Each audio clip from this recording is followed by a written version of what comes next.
Hey everyone! I'm here today with my friend Katie. Hey, how's it going? Also known as Vitamin Katie. Yes. And we actually met several years ago when I was interning with PCRM, the Physicians Committee for Responsible Medicine. The best place ever. And Katie had a job interview, and so I didn't get the job, but it was great interviewing. But she got to stay in the intern house with me, and we bonded over the couple days that you were there. And yeah, we've been connected ever since. Yeah. Thank you, social media. But Katie is a registered dietitian with her master's degree, so she's got those credentials. And she's introduce yourself. Yeah, I'm also a fitness instructor and a food freedom and body image coach, and I love helping. I really mostly work with women. I love helping women feel confident and free and strong with an exclusively plant-based diet. So yeah, that's what I do. I love it. Today we're gonna talk about intuitive eating. Because you have so much insight. We just recorded a video on her channel about veganism as a social justice movement. It's so much more than a diet. So this video is done in tandem with the video we made on her channel, so. Yeah, go to my channel and check out that video. Kat said a lot of really awesome things. I'm really excited about that video. I really do want to talk about how a lot of people really think that some foods are bad and some foods are good, and how can we embrace all foods when clearly there's so much research showing that certain foods are unhealthy and certain foods are healthy. And I know personally I was never diagnosed with orthorexia or anything like that, but as the nutrition nerd that I am, I was like having so much anxiety around all these bad foods. So, which I'm actually really grateful for, because now I feel like I'm a really powerful coach in this area, honestly. And first of all, do you relate? Please comment below if you relate to this idea of like bread is bad, or ice cream is bad, cookies are bad. If you relate at all, like, leave a comment down below, be like, Katie, yes, we relate. I feel the same way. So if you feel the same way, which, do you relate to that? Like, have you had foods where you felt like... I haven't had, personally, I'm lucky in that I haven't struggled with eating, and, I mean... You're just gorgeous. No. Like, no body image issues here. I've definitely had body image issues in the past, like in high school and stuff. But I never struggled with like weight. So Right. I am able to pretty much eat what I want, and I started this journey when I was 18. I came to veganism from the health angle, and I was really interested in eating healthy and learning to eat healthy at a young age, because I knew that a lot of people, went to college and gained the freshman 15 or whatever, so and started developing bad habits. So it was about weight, kind of. Well, it was more about developing good habits early, so that I didn't have my habit catch up to me later on, like, if that was weight or if it was just like sluggishness. Disease and So, honestly, same. I was always like afraid to grow up and just be like a couch potato, like no energy, like sick all the time. For me, it's not as triggering to view foods as good and bad, because I'm able to... It sounds like you don't. Well, I do. Like, I do see, like, oil as not healthy. I see that when I eat pigs in a blanket, vegan, obviously that's not healthy. Like, that's a bad food. But I understand how people who struggle with this mentality, like labeling foods as good and bad, can lead to too much. They take it too far. I think it's okay. Yeah. So we get it. We get that. Obviously, you don't want to have pigs in a blanket breakfast, lunch, and dinner. Like, there's gonna be some additives in there. Maybe you're not gonna feel your best. Like, I don't know. But also, it's not the worst option. It's fine, It's fun. It's got some protein in there. It's cool to support whoever created that product. Yeah, so this is fine. And I'm that's interesting that you were talking about this and that was your experience, because it sounds to me like you do have these underlying beliefs that certain foods are good, certain foods are bad. And what I teach with my clients is, are these beliefs, first of all, are you taking it too far? Is it coming to the point where you're not able to enjoy your life? That's actually how I would diagnose an eating disorder. Is obviously if you are underweight, anemic, not getting your needs met nutritionally, Of course, secondly, is it taking up your headspace? Is it really taking up too much time in your life? Is it causing negativity in your life, this overthinking about food? So those are honestly like the two biggest pillars for an eating disorder. And it sounds to me like, yeah, you'll recognize like, oh yeah, this ice cream, it's not the healthiest option, and yum, I'm gonna have it. You know, it's not like that. Instead of being like, oh, this is not the healthiest option, I'm never having that. And it's to the point where you'll feel so guilty after you eat it. There's a lot of fear around eating out and things, certain celebrations. So we want to be able to live our lives and of course come from a healthy place. And actually I could do a whole nother thing on like if you have diabetes or what if you have a certain disease, how to practice intuitive eating around that. And this kind of goes into it. So when we have these beliefs that certain foods are bad, is this the truth? Is it absolutely the only perspective to come from that this is a bad food? And sure, there can be lots and lots and lots of evidence that, yeah, ice cream is bad. Obviously, vegan ice cream. That ice cream is bad. It's got sugar, high in fat, whatever. We could deem this a bad food, right? However, we can also come from the perspective that, wow, ice cream, it tastes so good. It's a summer day. It's really hot out. I want to support this vegan ice cream place. There's a lot of reasons as to why we can come from the perspective that it's a good food. Mental health is so important. And when it comes to living our lives to the fullest and thinking about our visualization for our dream come true of a life, is that really a life where you're never ever getting to experience ice cream? Is that a life when you're up in your head feeling guilty and afraid all the time? So I know I created a lot of beliefs that, yeah, ice cream was bad, bread was bad, cooked food was bad, like so many beliefs. And I have compassion for myself around that. I created these beliefs to help me feel in control. With these beliefs that I created, it's like, wow, I can really nurture that inner child, that younger version of myself that was trying to protect myself by creating these beliefs.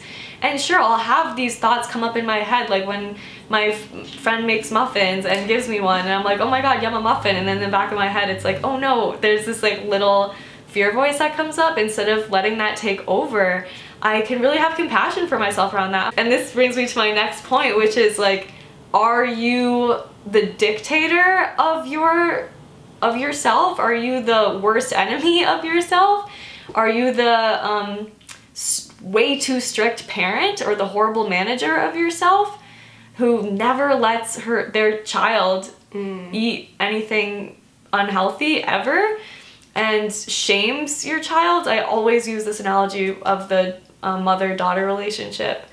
So if we're thinking about somebody we really, really love, obviously we wouldn't only feed them muffins all day long and be like, eat all the muffins, like I just baked some, you can eat all of them.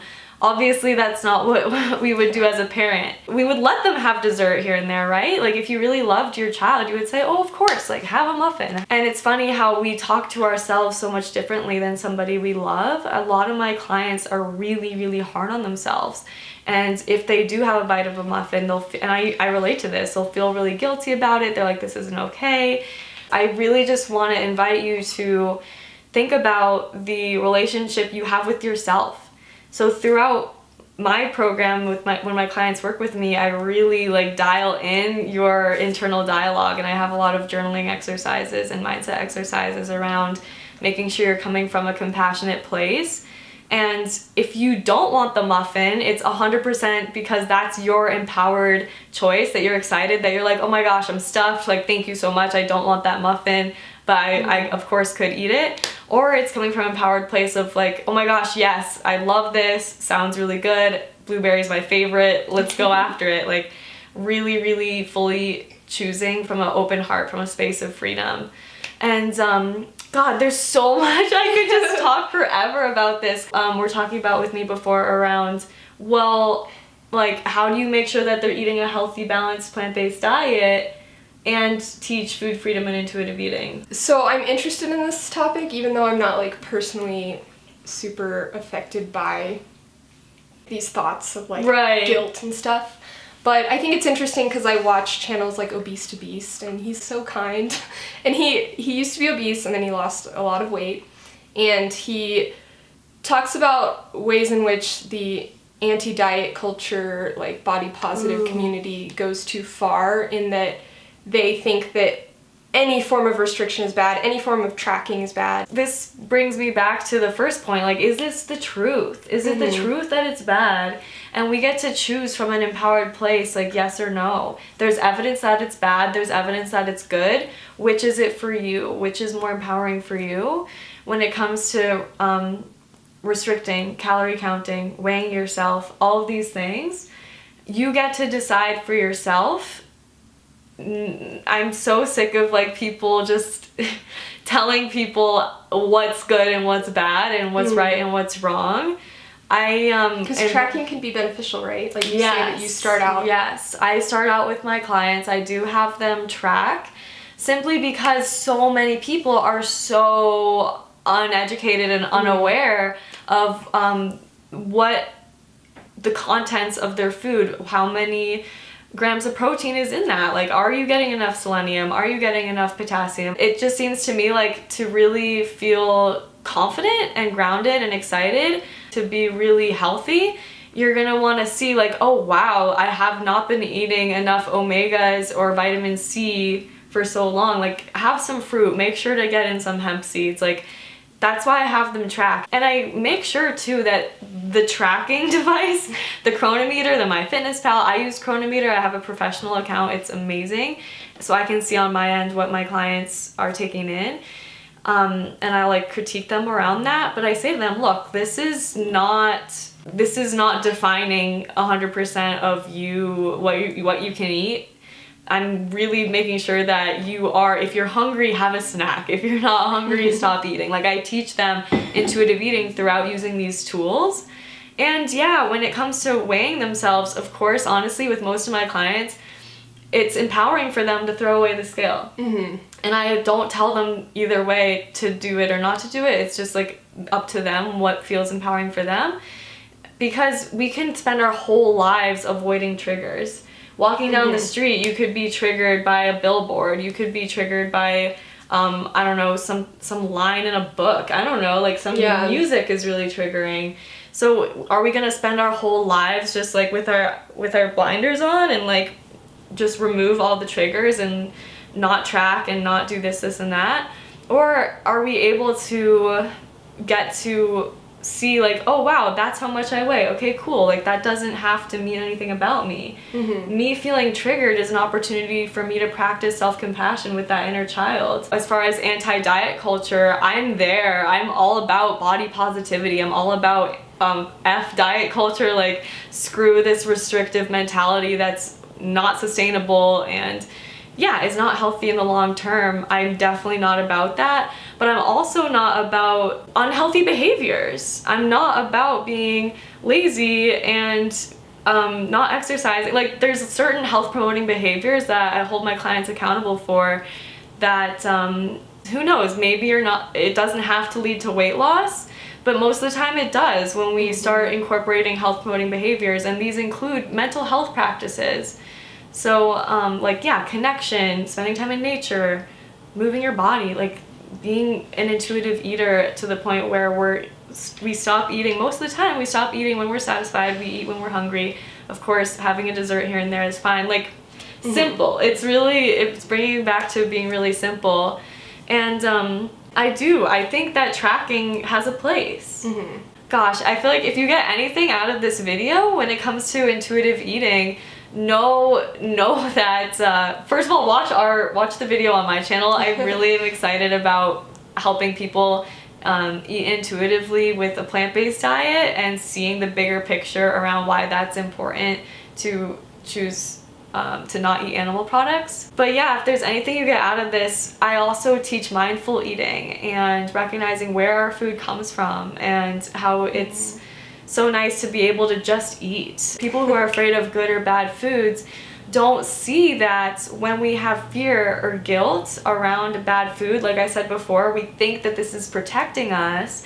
However, when we have fear about to eat an ice cream cone, that fear actually does really ramp up our cortisol, which is a stress hormone, and it activates the stress response. It activates the sympathetic nervous system, which makes blood flow go away from the digestion, and it's like we're about to run away from a tiger. So it's raising our blood pressure, it's raising up these hormones that are going to make these sugars from the ice cream stay elevated, right? Where blood sugar is going to stay elevated, our digestion isn't going to be that good. It's a lot more likely that we're going to store the sugar and the fat from the ice cream as fat instead of using it for energy. Versus if you've heard of the parasympathetic, is the rest and digest nervous system. And that nervous system is activated when we're experiencing gratitude, when we're present in the moment, when we're calm. It's so important to just, be calm when we eat, because obviously we want to be able to not have a stomach ache. We want to really digest our food properly, obviously. Like, I don't know if you've ever experienced where, like, before an exam or something stressful, like, a lot of people have GI upset. Me. Yeah. So,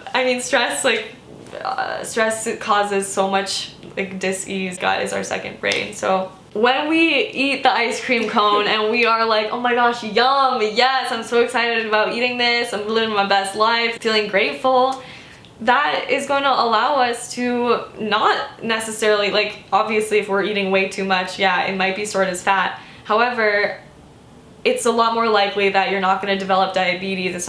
Your blood sugar is not going to stay as elevated because you're in the rest and digest parasympathetic nervous system, where you're just much better able to properly digest your food. That makes so much sense. Really, really important to recognize. So think of that next time you feel like this guilt, this fear come up. Have compassion for yourself. Be like, wow, I love myself. Thank you. I'm somebody who cares. And be like, wow, that thought's not serving me. I'm going to choose a thought that's more empowering. And recognize that I have the power to create my own experience around this. We kind of talked about this, but maybe you could expand on this idea promoted by the anti-diet culture, influencers, dietitians, whatever, that restriction is inherently bad. There's, like, healthy versus unhealthy restriction. Would you agree? So this idea that all restriction is bad. I think that just like the mother-daughter analogy that I was touching upon earlier, it's the exact same thing. Like, if your 8-year-old son wanted to eat the entire tub of ice cream, would you say, like, go for it? No. Right? Yeah. And you love your son, you love your daughter, you love your child. Like these are people that we love. We want the best for them. And this is vegan ice cream. I'll just throw that in there. Always. That restriction, when we get to talk to ourselves as if we're our own child, like I literally will think to myself, oh my gosh, I'm gonna have some ice cream, it's gonna be amazing, and I'm not gonna eat the whole thing. Yeah. Because then I'll feel like shit. Right. So in that way, like, clearly I'm not super restrictive. Like, I'm not like, you're not that mother where there's no sweets at all in the house ever. And then when your kid goes to somebody else's house, they, like, take it all and hide it under their bed at home. Like, you know what I mean? I had friends like that growing up where they would literally eat all of our Oreos, and I'd be like, what is happening? Like, because their parents were way too strict. Like, that's not loving either. That's not healthy or sustainable either. Clearly, our bodies are designed to want more ice cream and to want more donuts or to want more chips or things like that. I think that once in a while, it's okay to use food as, sometimes we're, like, so distraught, so overwhelmed. So, like, food is a way for people to cope with things. And I do discuss this with my clients. Obviously, if this becomes a problem long term and they're really unhealthy because of it. But obviously food is a lot less of a evil than, like, alcohol or, like, really hard drugs, or, like, sometimes it's really nice to be able to just, like, have some freaking cookies and, like, you know? So I really do invite you to, at the end of the day, just come from a place of compassion with yourself. And if that does happen where you eat the entire box of cookies, clearly there's something going on in your world, in your life, that needs to be addressed from a mental health standpoint, and maybe some counseling would help around that. If we're really using food to cope a lot, there's probably something deeper going on that needs to be addressed. Please be gentle with yourself and treat yourself like you would your own daughter.